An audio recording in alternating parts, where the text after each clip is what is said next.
ఒకవేళ క్రమాలు ఎవరికైనా తెలియకపోతే వాళ్ళకి చెప్పండి, అయ్యా ఈ మందిరంలో ఎలా పడితే అలా ఉండడానికి కుదరదు, ఇక్కడ కొన్ని పద్ధతులు ఉన్నాయి, కొన్ని క్రమాలు ఉన్నాయి, కక్షలు ఉండకూడదు, ఏమండి ఈ మందిరంలో ఏముండకూడదు, కోపాలు ఉండకూడదు. ఒకవేళ మన మనుషులం ఉప్పు కారాలు తింటాం, సాయంకాలంలోగా ఏమైపోవాలా, మళ్ళీ వెంటనే ఏమవ్వాలా చెప్పాలా, మళ్ళీ వెంటనే ఏమవ్వాలా, పక్కన వాళ్ళకి పిచ్చెక్కల వీళ్ళు నిన్ననే కదరా కొట్టుకున్నారు పొద్దున, మళ్ళీ సాయంకాలానికల్లా పక్కన వాళ్ళకి అర్థం కాకూడదు, ఏం చెప్తున్నాడు అక్క మీ పాస్టర్ గారు అని అలవాళ్ళు. ఎందుకంటే బయట కొంతమంది పగల్ని పెంచి పోషించుకుంటున్నారు, కుక్క పిల్లల్ని పెంచుకున్నట్టు. పగల్ని అదే పనిగా ఇండ్ల కానుంచి పిలిపించుకొని కూర్చోబెట్టి బిర్యానీలు వండి వాళ్ళని దన్నాలా అంటున్నారు. అట్లా పొరపాటున మనం ఉండకూడదు. సాయంకాలానికల్లా తప్పు చేయని వ్యక్తి ముందెళ్ళి క్షమాపణ అడగండి. దేవునికి స్తోత్రం. ఎందుకు అట్లా అంటే దేవుని దృష్టిలో మీరు ఏమవ్వాలా, ఎప్పుడు ఏమవ్వాలా, నేనెందుకు అడగాలన్న వాళ్ళని క్షమాపణ, నేనేం తప్పు చేసినానని పొరపాటున అనుకోమాకండి.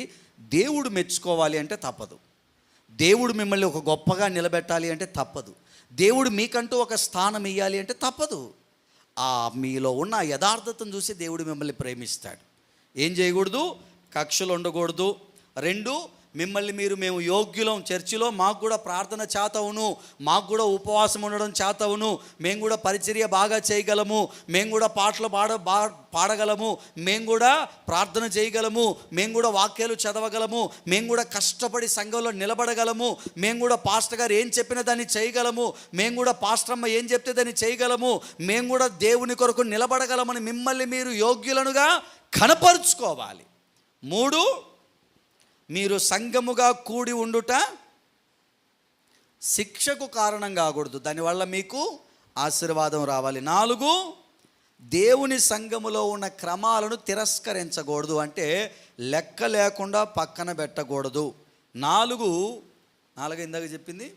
5, కలహప్రియులుగా ఉండకూడదు, అంటే కొట్లాటలు పెట్టేవాళ్ళుగా, కొట్లాడే వ్యక్తులుగా, చీటికి మాటికి చిన్నదానికి పెద్దదానికి ఊరిగా కొట్లాడుతుంటారు, అది పొరపాటున ఉండకూడదు. 6, స్త్రీలైనటువంటి వారు ఖచ్చితంగా ప్రార్థన చేసుకునేటప్పుడు, ఆత్మలో దేవునితో మాట్లాడుతున్నప్పుడు మీరు మీ ముసుగు పోగొట్టుకోకూడదు.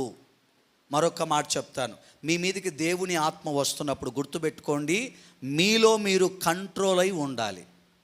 ఎందుకు ఈ మాట చెప్తున్నాను అంటే, మనం ఆత్మలో నింపబడడం ఎంత ముఖ్యమో, సంఘ క్రమానికి ఇతరులకు అభ్యంతరకరంగా లేకుండా మన స్థానంలో నిలబడడం కూడా అంతే ప్రాముఖ్యం. మన దేవుడిచ్చిన అభిషేకాన్ని పొందుకుంటున్నాం, అదే సమయంలో ఈ అభిషేకం ద్వారా ఇతరులు ఇబ్బందికరంగా ఉండకూడదు, సంఘంలో అందరికీ కూడా ఉపయోగకరంగా మనం నిలబడాలి. కనుక ఆత్మలో నింపబడుతున్న వ్యక్తులు ఖచ్చితంగా ఇది గుర్తుపెట్టుకోండి, ఆత్మ దేవుణ్ణి కోరుకోండి, అయ్యా స్వాధీనములో ఉండేటట్లుగా దయచేయి, కృప దయచేయి, మీ స్వాధీనములో ఉండాలి, మేము మీలో ఎంత ఎదుగుతున్నామో అలాగే సంఘానికి ఉపయోగపడాలి, ఇతరులకు అభ్యంతరకరంగా మేము ఉండకూడదని ఆత్మలో నింపబడే వాళ్ళు కూడా మరింతగా నిలబడాలి. ఇవన్నీ సంఘ క్రమాల ప్రకారం మనం వెళితే దేవుడు మనల్ని కూడా ఆశీర్వదిస్తాడు. ఆయన అంటారు ఏమని, క్రమంగా ఉన్న వాళ్ళనేమో నా తండ్రి చేత ఆశీర్వదించబడిన వారలారా, ఇదిగో లోకము పుట్టింది మొదలుకొని మీ కొరకు ఏర్పాటు చేసిన వాటిని స్వతంత్రించుకోండి అంటాడు. ఒకవేళ క్రమం మిస్ అయ్యామనుకోండి, అక్రమము చేయువారలారా, ఇదిగో మీరు వెలుపటి చీకట్లోనికి వెళ్ళిపోండి అంటాడు. మనం క్రమంగా ఉండేవాళ్ళమే తప్ప అక్రమంగా ప్రవర్తించే వారిగా పొరపాటున ఉండకూడదు. దేవుని ఆత్మ అందరికీ సహాయం చేయునుగాక. ఆ రోజు మేడగదిలో ఆత్మదేవుడు అందరినీ దర్శించారు. ఈరోజు మన సంఘంలో ఇక మీదట అందరినీ దర్శించునుగాక, అందరికీ అట్టి మనసు దయచేయునుగాక.